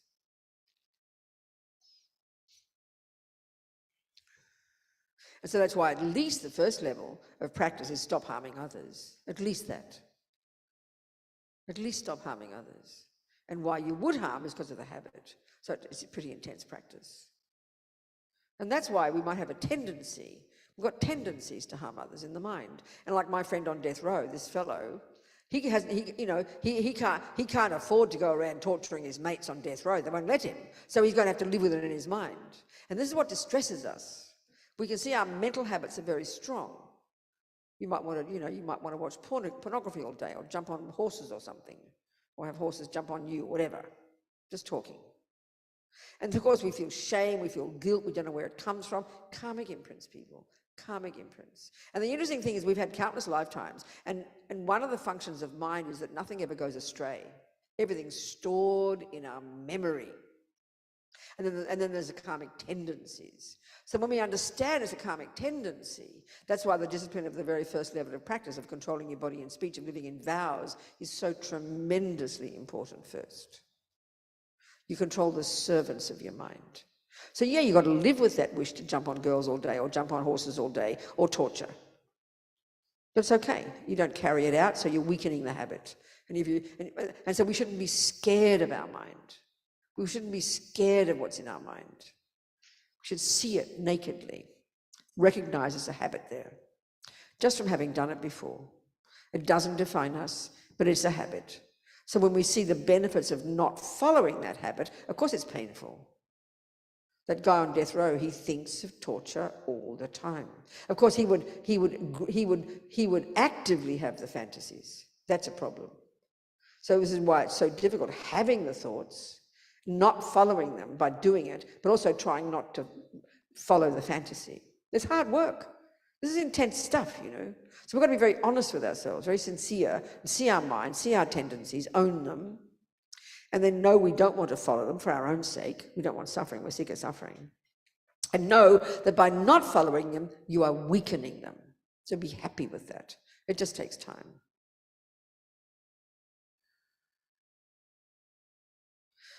Habits die hard. So I don't know why I'm talking about that. So I need you to ask me some questions, I think. We're not going to go into much of Mahamudra, I'm afraid, but we've talked a few things. So other questions? Where? Yes. Yes, sweetheart. Can you hear me? Okay. I can. Forgive me for my ignorant question here, but Please don't say that. It's okay. When you talk about the potential, it is very inspirational, and it makes me think about all that Lord Buddha and all the perfect teachers over the past 2,500 years, all the things that they've achieved with concentration, ability of the mind, bodhicitta, compassion. And I'm confused by, with all of those teachers and all of that power, why by this time that hasn't just completely overwhelmed our world and turned our world into a pure land. You mean, why aren't there more people with this knowledge, is what you're really saying? Because it's just, the world consists of sentient beings. So you're wondering why there aren't more knowledgeable, wise bodhisattvas on the planet. That's your question. Or why the effect of all of the efforts of all of these perfect teachers have not had, I guess, more of an effect on. In other words, why there aren't more by this human time. beings. Why there aren't more human beings like that? Because that's the effect. The effect is you teach somebody and then you have it. I suppose maybe. Why is that confusing? It just shows to me how difficult it is, or it just shows how easy it is to follow delusions. It shows how easy it is to have attachment. I don't know. Isn't that the conclusion? Rather than be depressed or confused by it. Or is that a comment on just the delusional karmic energy of our world? That's what I'm saying. How bad it is. How rampant delusions are, yeah. How hard it is. I mean, how hard it is. Yeah, how hard it is to not follow what you feel. That's when you realize the feeling, like the fisherman. Maybe from 1,000 lifetimes ago. There's killing, but he cleaned it up by being in the lower realms. He gets a human body. He had a good human body. He had a good family. He had good qualities. There's 4 ways that karma ripens. One is you got the body, which is a fruit of past non-killing. He got a human body, like a miracle. 2, he's got mental tendencies. It's the second way your karma ripens. A tendency to be loving and kind. He was generous, he was intelligent, he was a good person, but he had a tendency to kill because that hadn't been completed. He hadn't finished the karma of it. So that became the most dominant one that defined his life. He became a professional fisherman. He was a kind guy. He didn't he didn't kind of torture his wife. It was just this one with fishing. And in our culture, it looks, I mean, certainly in modern Western culture, it's permissible still. People don't think about the fish suffering. So that's the intensity of the karmic imprint of just one series of actions of killing where you don't even realize the fish are suffering, which shows incredible, that shows attachment. His mother never wanted to go fishing. She didn't like it, but her son would always want her to go. So she went one time. And this is the point. Because he had a habit to kill, lots of other good qualities, but he had a habit to kill, and he had attachment to that killing, and the world approved of it. I mean, if it was going around killing poodles, he'd have to do it at night, wouldn't he? Because no one would approve. But people approve of fishing, so it was okay. He got a good reputation. So his mother, this is the point. This is a killer about attachment. His attachment, which painted fishing as a very delicious thing. It made it look delicious, which meant he couldn't see the evident fact of the suffering of the fish. His mother, because she didn't have attachment to it, all she could see was the suffering. So attachment is the main reason we're stuck. Even when nice people, or even you can have genius, like modern day intelligent people, genius, changing the world with brilliant IT and brilliant science, but no awareness of their own mind. And the whole world has no awareness of cause and effect. So it just shows how deep delusions are. That's all it says, really. Because, I mean, these bodhisattvas, even the lowest level bodhisattva can already manifest in 100 different bodies simultaneously. So they're all doing that in order to benefit sentient beings, but you can't see that they're bodhisattvas. So it's kind of, I think all it does show is how difficult it is and how strong delusions are, which is all Buddha's saying. So then we have to just keep moving, be encouraged. Do you understand? What do you think? Makes sense? Come on, give me the mic, please. Your next question, yeah? Yeah, thank you for that answer, because then the next thing I think is, why is it so hard? Why does it have to be so hard? Attachment is why. Because we are junkies. Attachment is a junkie for good feelings. So as soon as we know that comes from relaxing, putting your feet up, having a sleep, eating your dinner, doing this, the second that is threatened, we have a panic attack. So every second, we might be lovely people and might be kind people and work really hard, but we're constantly following attachment. And so that means we have to have a break, have to have this, have to have a meal, and we're happy to be kind as long as it doesn't threaten our attachment. So attachment, we are all really junkies, literally junkies, for whatever the object is, because we're desperate to get those pleasant feelings and we don't know how else to get them but through contact with sense objects. So we're all junkies. That's why it's so difficult, because we're junkies. We can't see past our own nose. And that's the difficulty of the human body. We're junkies for pleasant feelings in the body. Look how distressed we are when there's even just a pain in your knee. You can't think of anything. So attachment is the default mode. Forget emptiness. Do you understand? I do, yeah.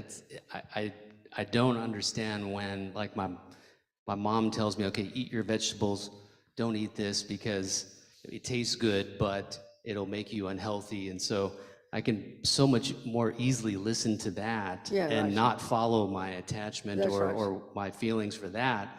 But then when I listen to the teachings and I understand it conceptually and then I try to apply it, it's just so unbelievably difficult. It is, exactly. I know it is. That's why I've got to go one step at a time and be wise and be skillful. And that's why also understanding the bodhisattva path, where we can kind of a bit have our cake and eat it too. We can be skillful. But that's another discussion. Maybe we'll discuss that the weekend. So anybody else? Yes. Yes. Yes, Venerable, there's a question on Zoom. Please can Venerable Robina explain what is the vessel or method that carries the karma endlessly, that allows it to be attached to this physical form? Or does that karma itself manifest in the physical form as this physical form? No, I understand. No, karma is carried by the mind. Really just the way to put the meaning of karma is mental imprints, habits. Our mind is programmed with habits. They talk about the word imprint, they talk about the word seed, but it's just an analogy because mind is not physical. So by doing and thinking certain things, we program our mind, and so the mind continues in that direction. That's the answer. So to understand that, we have to understand the mind, just even theoretically. There's this continuity of mental consciousness that goes back and back and back. And whatever you program in your mind today stays in that mind and then gets stronger and stronger as a bunch of habits. Can the person who can talk to me, and does it help? And ask me some questions back. Do you want to talk to me who asked that question? Yes. Yes. Who is it? Hi, Robina. It's Mary. Hello, Mary. Talk to me. Does that help? Yeah. So is the mind is non-physical, of course, but there's a thing called the mind that goes from life to life? Yeah, that's right. Exactly. The name, yes. The Buddha's view is that consciousness or mind, these words are synonymous, is this river of mental moments. It's beginningless and endless, as nutty as it sounds to us. And every millisecond of what that mind is experiencing and thinking and doing and saying is the very process itself of programming that mind in those habits. I think we understand that every day, day to day. You know, you practice the piano, you keep getting better at it. You practice anger, you keep getting better at it. You're programming your mind with those tendencies. You're digging those grooves in your mind. It's just, I mean, it's the best as an analogy because the mind isn't physical.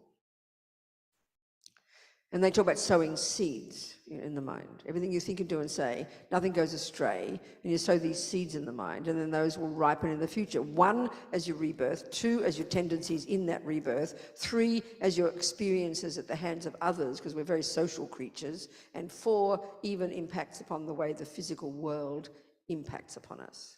So we are literally, karma is like self-creation, as His Holiness the Dalai Lama said. It's the law that runs the universe, a natural law. It's the law within which the universe runs. And the universe is made of billions of sentient beings. So the mind that this mind is here. There's one mind in one body then. Is that right? Exactly.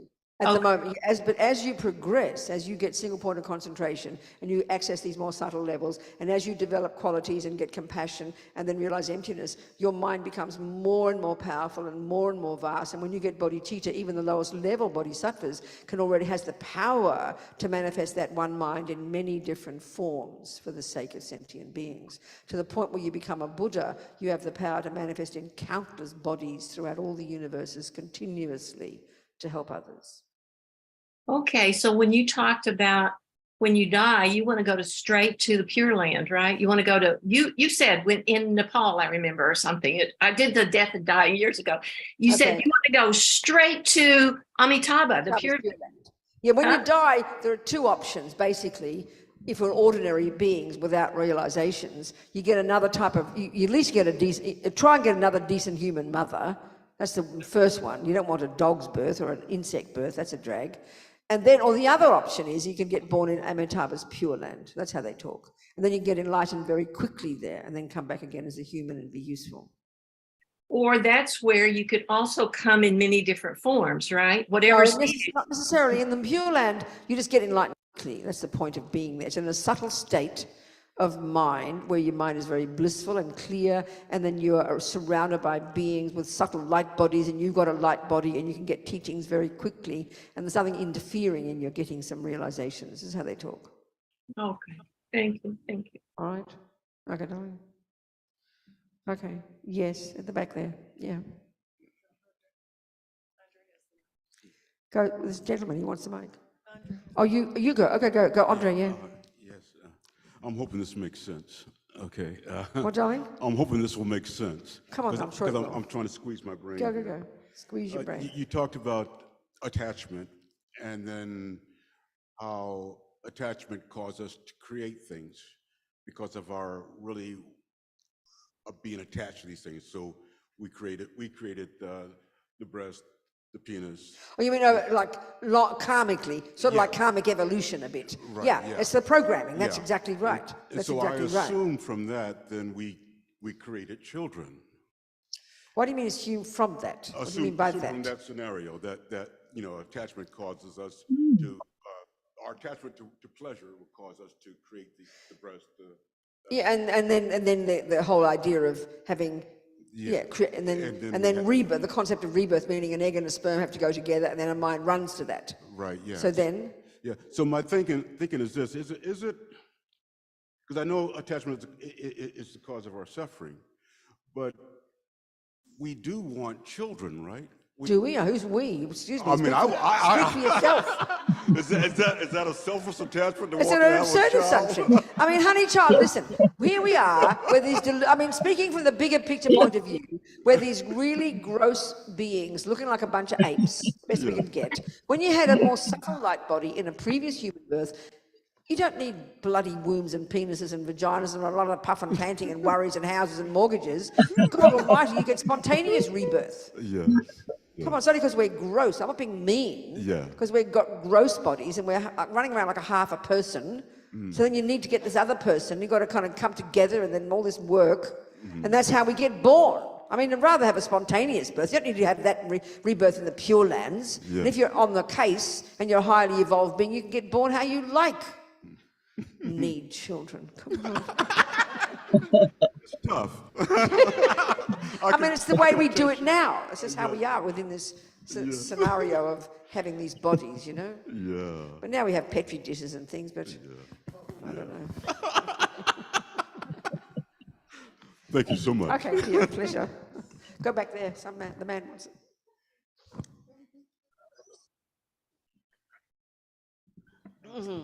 Thanks Yeah. again.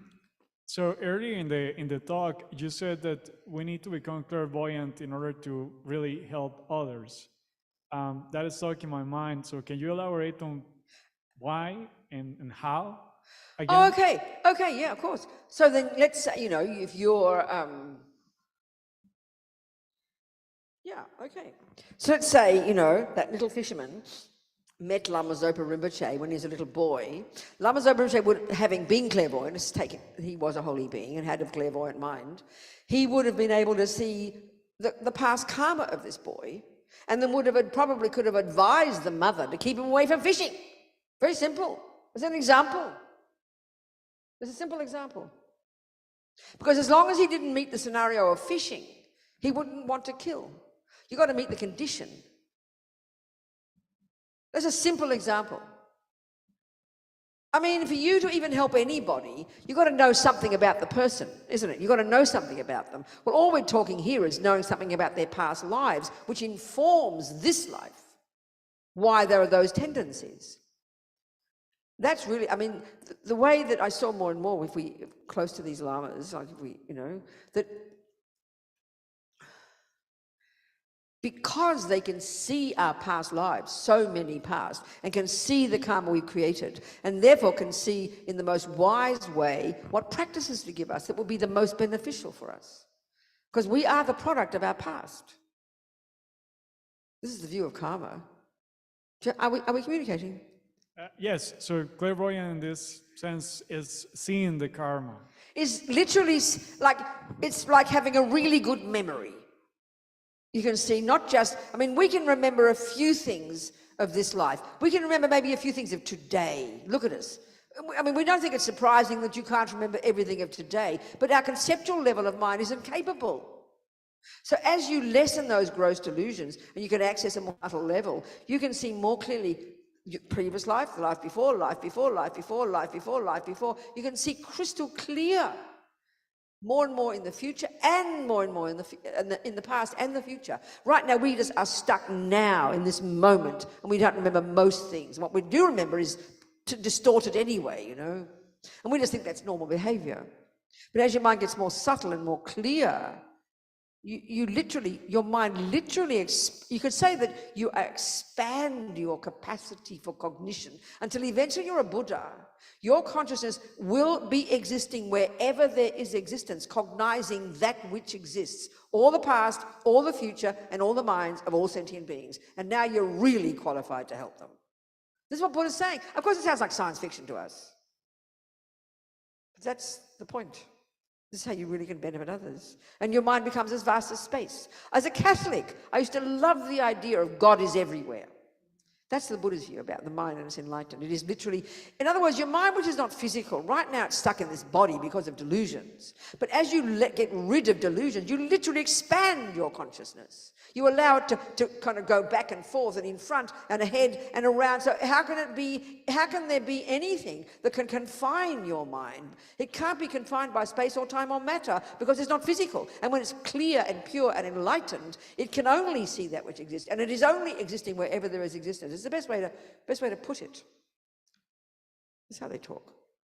I know it's like science fiction. You talk to a neuroscientist, they'll laugh at you, but any neuroscientists here? Are we communicating? Yes, thank you. Good, darling. Yeah. And it's not, this clairvoyance is not random. Like, oh, I think you're an Egyptian princess 14 lives ago. Flash, you know, like flashes. That's the best we can do in our culture. This is crystal clear seeing, because the mind has that capacity. That's the capacity of mind, to cognize that which exists. Yeah. Who else? Venerable, there's a student on Zoom with her hand up. Go ahead, Melissa, unmute. Hello. Hello. Thank Hello, you so much. sweetheart. Thank you so much for your time and teaching. Good. I'm not 100% how to ask the question, but I'm going to try. So I've been, I'm coming to your teaching this weekend, actually. Good. And I've been doing, my mother has dementia and I live with her. And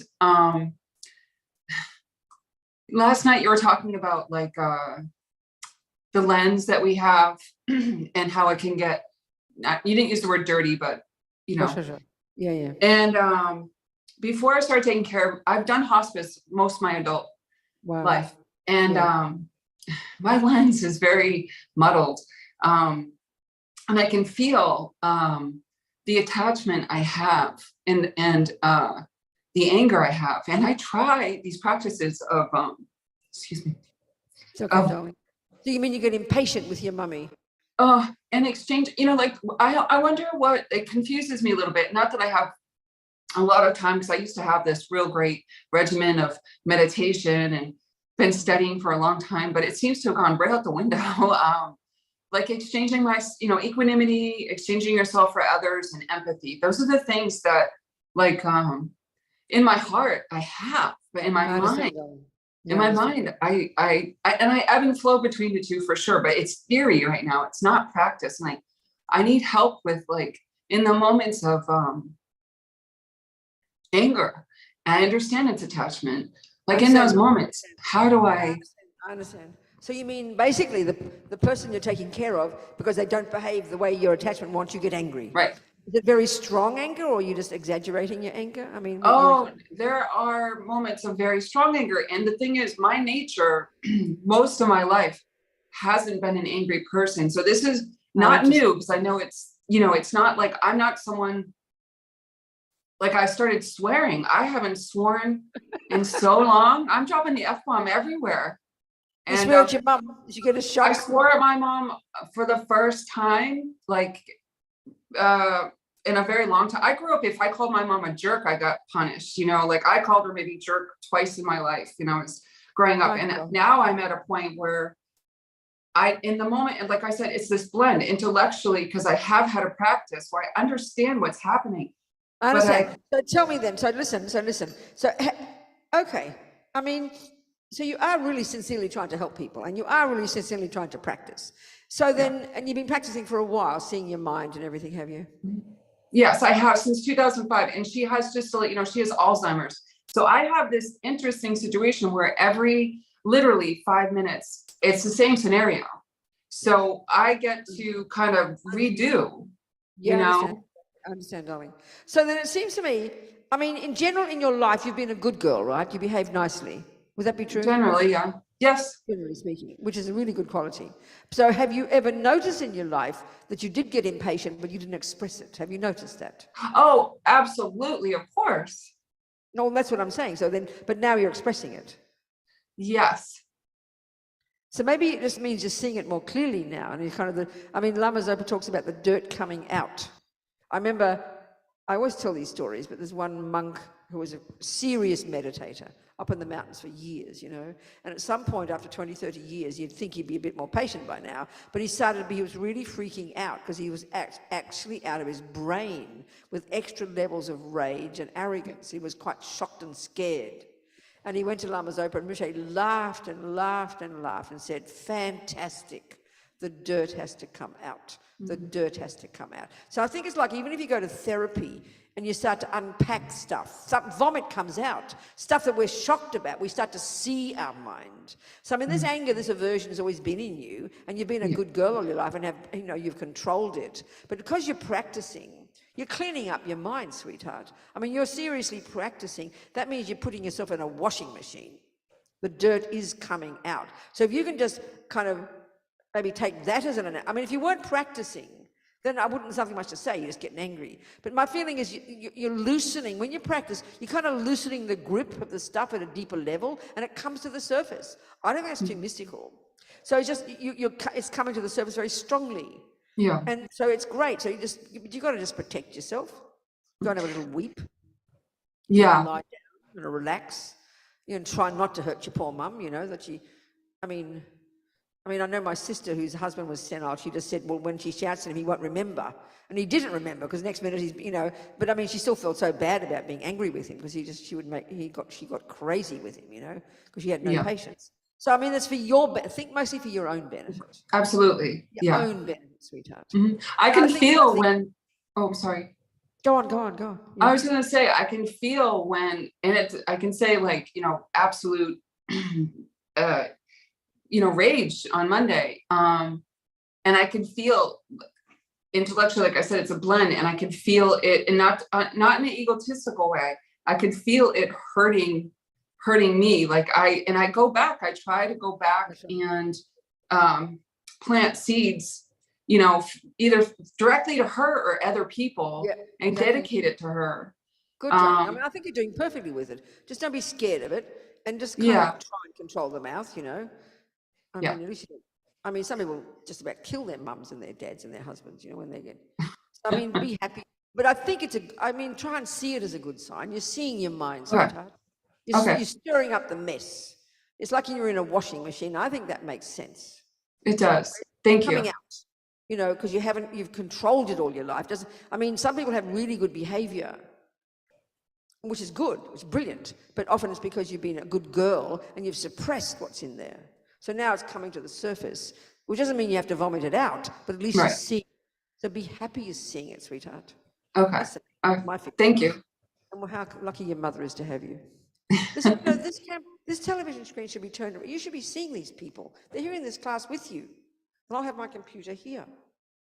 Can we do that, Donna? Oh, you've got them. Where? There's another screen. Oh, God, yes, of course, please. I mean, they're here in the class with you all.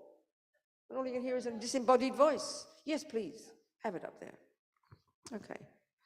What else? Anybody else? All I can see is myself again. Venerable Robina. Gathering. Yes. Hello, sweetheart. Go, Laura. Thank you for being here. Thank you for the teachings. Pleasure. So you talked about clairvoyance, but what about for us simpler people with intuition? Where does intuition come from? And why is it so difficult for us to recognize it? To what? Intuition. Yeah, but why is it difficult? What? To recognize it, to listen to it. Oh, where does it come from? I know, don't get too carried away with intuition, I don't think. No. Because, I mean, it can easily, okay. First of all, if you think of it, I mean, the more deluded you are, the more caught up in attachment and anger and depression and jealousy and misery, like you're locked in yourself, aren't you? Would you agree with that? And you really can't see past your own nose. And somebody can be weeping in front of you, they're inconvenience to you. You don't feel anything. So when you're caught up in misery, you don't have much to intuition.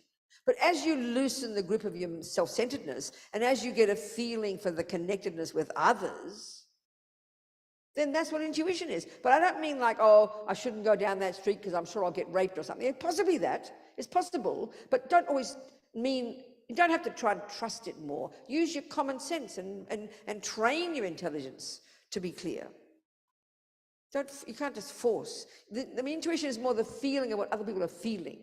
A sense of, I mean, yeah, but I just think you train, well, no, you can train it by lessening attachment and anger and jealousy and pride and growing kindness and love and compassion and intelligence. That's how it grows, darling. And then you get more subtle in concentration. That's when you really get it. But as you become more kind, you become more intuitive, surely. Wouldn't you agree? Yes. You become more aware of how people feel. When you're on your own trip, you can't see anybody else except through the lenses of your needs. And that's the world, isn't it? Do you understand? Yes, thank you. Thank you.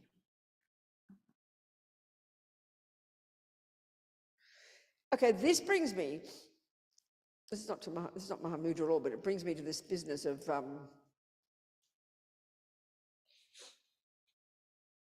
when we do develop more compassion, more awareness, more compassion and empathy for others, sometimes that can be very strong for some people.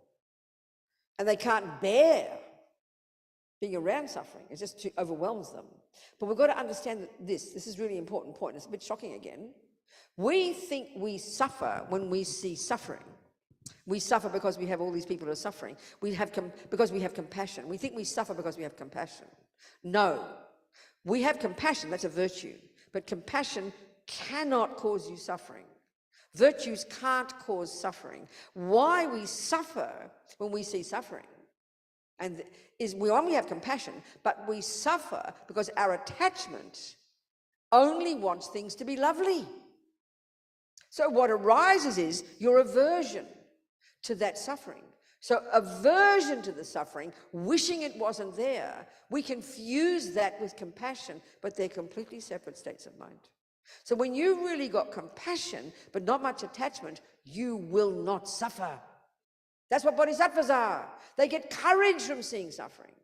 We get overwhelmed because we've got attachment that only wants everything to be lovely. Are we hearing this point? It's a huge point. That's why we get burned out and dragged down and exhausted. And even why you heard about nurses and doctors killing themselves during the pandemic. You do not suffer because you have empathy and compassion. We suffer because we've got attachment. And attachment wants everything to be nice, which means the way I want it. So when you see suffering, your attachment gets upset. And then aversion arises. And in your case, it becomes depression. Are we communicating here? Compassion is a virtue. It cannot cause suffering. We do not see this in the West.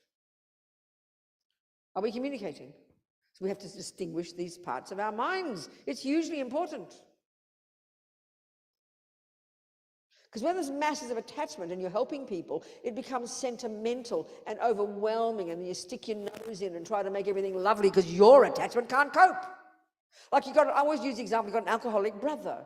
You love your brother. You have compassion for your brother, no doubt. But you're attached to your brother, and you're attached to everything being. This is one way of saying really what attachment is. Attachment to sex and drugs and rock and roll is one thing. But broadly, this attachment is this huge neediness that everything be nice. Attachment can only handle nice things, which means things should be the way that I want. It's totally self-centered. So what arises when your attachment doesn't get what it wants is annoyance, upset, anger, depression, depending on your personality. You got compassion alongside it, but that attachment pollutes your compassion. So that attachment sticks your nose into your brother's business, makes him go to AA, and he's not ready for it. Then you get upset with him when he falls off the wagon again. And you worry about mum and dad and worry he's causing this, and you stick your nose, everybody talks about him. That's because of attachment. That's not because of compassion. So as we're progressing in the way the Buddhism is describing, you're lessening attachment, lessening anger, growing compassion, growing love, and that makes you stronger and braver and wiser, and you do not suffer. This is very shocking to hear. You cannot suffer by having virtues, not possible. We suffer because we have attachment and aversion and jealousy and upset. When we know that, that's quite liberating, but we don't think that in our culture. Yeah. So many of us have suffered from depression or have That's right. Loved ones that have Yes. suffered from depression. Yes, exactly. So recognizing what you just said, that we have attachment to them not having depression. Yeah, our attachment, this one part of us, the goodness is there, but this attachment part, this neediness, this only can cope with them being happy. So Right. their depression and their depression upsets us. It upsets us, and And we get aversion to it, or we get depressed. yeah. Well, Depression is internalized anger. we also have we also care about them and know that That's the compassion side. yeah, that the depression could end in a act of self-harm, a serious act of self-harm. then. So knowing all of that antecedents, what is the best course of action so that we're not doing something out of attachment? So the more you have attachment, the less you can see the less wisdom you have, because you're worried and anxious and neurotic and sticking your nose in and worried about them and talk about them. That comes from attachment. So that interferes with your wisdom. That interferes with your wise compassion. So it's all the time to try and be more objective about them, be more objective and realistic about them. It's really hard. Yeah. Because attachment to our beloveds is so strong. And it's hard to see it because we think it's compassion. So does it make sense to intervene if we feel that Well, their of course it does. depression- Intervention's called helping people. I know, Coming from compassion and wisdom, though. And you do your best. You can't be perfect, yeah, you know? okay, yeah. You do the But best. the biggest one Yeah. is, you see, we are convinced that the depressed person is why we're unhappy. We try and realize you're not unhappy because they're depressed. You're unhappy because your own attachment is causing you stress. And that prevents you from having wisdom. So it's also try and just sort of have this kind of, what is it when we say, what do we say in the West? What's the word you say? Boundaries. Respect the boundaries, you know, respect their place. I mean, okay, that's one thing. But the other one that's really big, I think, we are labeling them mainly in terms of their being depressed. But if I meet that person and I don't know about their depression, I will see 14 other qualities in them and I'll have a nice friendly chat with them. But you're overwhelmed by their being defined as in terms of their depression, and you're blind to the rest of them. You're blind to the other parts. All you see is the alcoholic brother. And then you define him in those terms. And that's, you know, it's not helping him. So when you speak to your brother, speak to the better part of your brother. Speak to the better part of your depressed sister. Don't always acknowledge it with cow-looking eyes and talk about it behind her back all the time, because you're just growing it as bigger and bigger. See her as more than merely depressed. And that will help lift her, because you're talking to the better part of her, not always to her self-pity and her depression. I'm not being mean now. That comes from wisdom. You see a bigger picture. So a really wise friend won't buy into all your rubbish. I agree. I once had a professor who would fail us if on our exams we wrote a schizophrenic instead of a person with schizophrenia. Oh, I see. Okay. Yeah. Yeah, good. Getting the larger picture of and who this is the because of person attachment, because we have a few labels. And I know this even as a kid myself. Like anger was always my big problem. And that, of course, because people don't like angry people, that's understandable. But it would always infuriate me that people always only saw that part of me. And that was not fair, because I know there was other parts there, you know. And it's sort of, and that's an example. We always do that to each other, and that's because of attachment. We don't see the whole person. So and I know I had a friend who happened, this is years ago, who happened to be a therapist. And she was the first person in my life who treated me like a normal person and didn't always just see me in terms of my anger. She saw other parts of me, so talked to those other parts. And that was quite liberating for me. It lifted me up. It helped me see those other parts. So your brother might be an alcoholic, your daughter might be depressed, but they're not the only things. So the more you define them in those terms, and the more they that define themselves in those terms, you're locked in this pattern, you know, and you can't see past your own noses. You understand?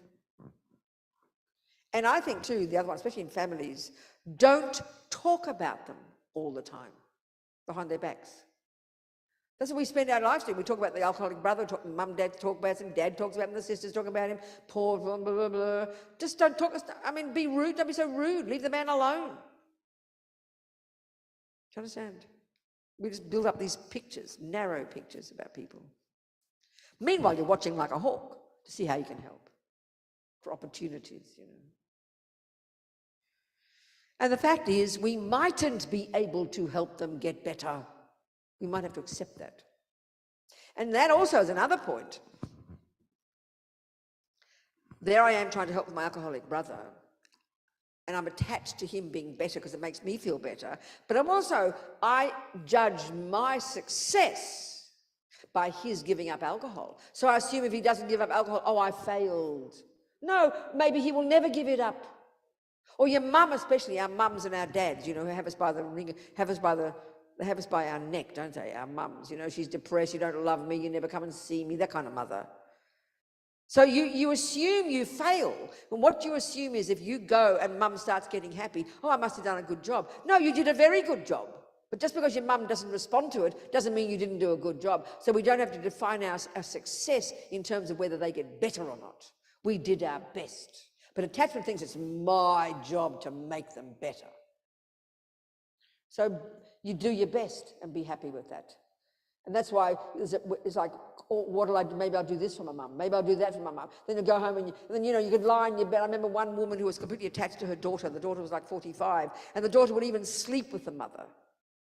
I mean, to try and make her mum happy. I mean, you can imagine, you know, in the same bed. You give your blood to your mother. It still won't make her happy because she's got attachment, which is a bottomless pit of dissatisfaction. So anyway, blah, blah. Any other questions? Yes. Yes, Venerable, along on the same thread, if a person is in a situation where someone they care for very much has a situation like alcoholism or whatever, where you're really helpless to help them. That's right. And so, and the pain can be very great. So one of the temptations can be to just stop caring, which is not beneficial. So how do you find that middle way? To not care. So you mean it's your daughter? No, Or a friend? a friend. This would be yeah. more like a friend. Yeah. Not care. Okay, wait. So this, it has to be, I have to know the person, because it's very different if it's a daughter or a husband or just a next door neighbor. So come on, which kind of person A is it? sister. Okay, a sister. All right. So would you say you love her, which means you want her to be happy? You want her to be happy? I do love her. I do want her to be happy. I do care, but there are times when... No, wait a minute. Let's just check. So you do want her to be happy? Yes. And you do have compassion? Yes. You see how she's harming herself? Yes. Okay. And then when you're together, what happens? Do you always talk about it? No. I try not to hear about it. So she only wants to talk about it, her misery? Yes. Okay. So how often do you spend time? You choose to spend time? Yes. Once a month, once a week, once a day? Once a month. You go visit her? On the phone, yeah. Okay. So you've decided you do love your sister. Yes. And you decided you want her to be happy and that you don't want her to suffer. Right. So, and you've decided you're going to speak to her once a month. Yes. So then you decide for that 5 minutes or that 20 minutes, she is mine for that 20 minutes and she can say what she likes and I will just listen and I'll love her and I will stop expecting her to be different. She's mine for that 20 minutes. Hi, sweetheart, how are you? Let her say exactly what she likes and say, bye, see you next month, and that's it. Okay, thank you. Just don't have any expectation. It's like if you're going to visit your mum, walk in the door and you're hers for an hour. Let her do what she likes with you. Boss you, criticize you. Yes, mum, no, 3 bags full, mum. It's okay. And why you get stressed on the phone is because you wish she would, your aversion is wanting her to be different.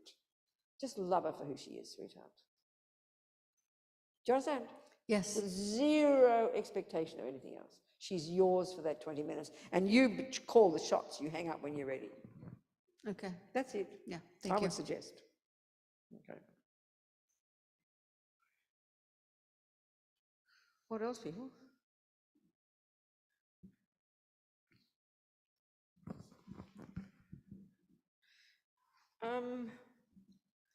Yeah, I think we should keep talking like we're talking. We've said something about Lama's book. You learned a little bit. Come on, talk to me. Other questions? We've got 20 minutes. Other questions? Yes. Give the girl the mic. Okay, darling. Go on.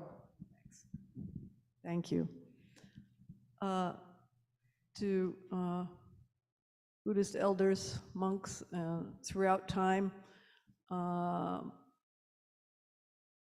talk about, share that perhaps there is relationship and communication with otherworldly beings and even sentient awareness from literally other planets, other dimensions, etc. And that perhaps that relationship is even part of this planet's reality. Go on. Okay.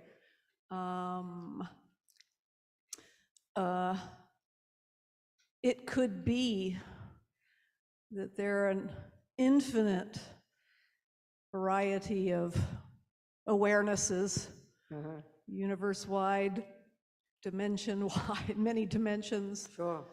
I think Buddhism would agree with that. Is that what you feel? That's what you think it is? Yeah, and I agree, think, yeah. because I'm no have no scholarship in Buddhist history, but is there relationship with that amongst the Buddhist folk, and perhaps even good communication and sharing with this So energy? so say that the last piece again as a question. Ask that Okay. question, that last piece. Yeah. There are many humans on the planet. And Yeah, just throughout- that last bit. Okay. You asked a question at the end, so to say that Is question. there a relationship that is even between sentient energy and You mean sentient beings, living sentient beings, beings and Buddhists? Buddhists? Yes. Is there claim to that? Is there relationship amongst the Buddhists that is admitted to, if you will, and shared? Are you saying, are Buddhists capable of communicating with sentient energy? Yeah. Is that what you're asking? Because many humans around the world claim experience with this, and I wondered if there was a Buddhist perspective. Okay, I need you to be really clear. I need you to say what experience what this refers to. An ability to know people's minds, an ability to communicate with other beings. Yes. Well, that's exactly that's what I said before. Clairvoyance is a capability that everyone has that we can grow to be able to see the past and see the future and communicate with other beings. Yes. Yes, ma'am. And you know, the semantics are incredibly limiting, but I'll use some of the popular wording. ETs, again, I'll use the phrase again, otherworldly beings, and all of these kinds of energies that perhaps many of us are waking up to and admitting to now in the world. And it's part of our karma. Yes. And part of our reality. Yeah, that's right. Other sentient beings, yes. Yes. Yes, absolutely. I agree, absolutely. I think, yes, the Buddhists, you would say there are trillions upon trillions upon trillions of sentient beings in all kinds of forms and shapes and realms of reality, and we see very few. Yeah. And the idea is to see them more clearly and get the wisdom to know how to help and to have compassion. Yeah. Thank you, darling. Thank you. What else, people?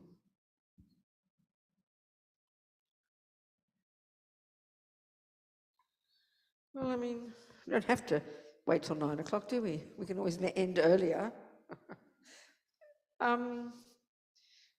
Yeah. So I think we can do a little meditation. So just, we'll do a watch our mind again. We'll do that, I think. Just relax, be very natural. Don't think we're doing something special. It's very natural. Set yourself up straight. Don't slump. Close your eyes. And simply, we'll do the first part of the meditation. Just watch the mind. And then we're going to get this peripheral vision going, this little mindfulness fish. And just to check, we'll do that in a minute, not yet. So get your mind steady first. And if you don't, that's fine, do your best. So just with strong determination, stay focused, simply pay attention to whatever pops up in your mind. Okay, that's the first bit. A few minutes of that. Keep alert and sharp, but relaxed at the same time. Just observe what comes and goes in your mind.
Don't space out, just stay relaxed, but clear, focused. Every second, focused.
So now we'll do the second part of the meditation and just do our best. Keep your mind watching the thoughts. Keep your attention on the thoughts. Don't waver. It's sort of like out of the corner of your eye. This mindfulness fish, quite subtle. Just see if you can kind of get a feeling for how your eye feels like. What does it feel like? How does it appear to you, this eye? Just see what you can find. What is the I? Where is the I? Me.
So whatever we found is fine, but just conclude with thinking, as the Buddha says,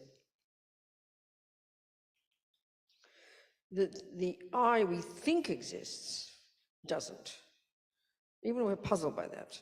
And just think, aspire to continue to see our mind every day and observe when someone shouts at you, observe like if you're helping your mummy and you feel the annoyance arise. The real practice is not to say focus on the person, but focus on what's arising in your mind.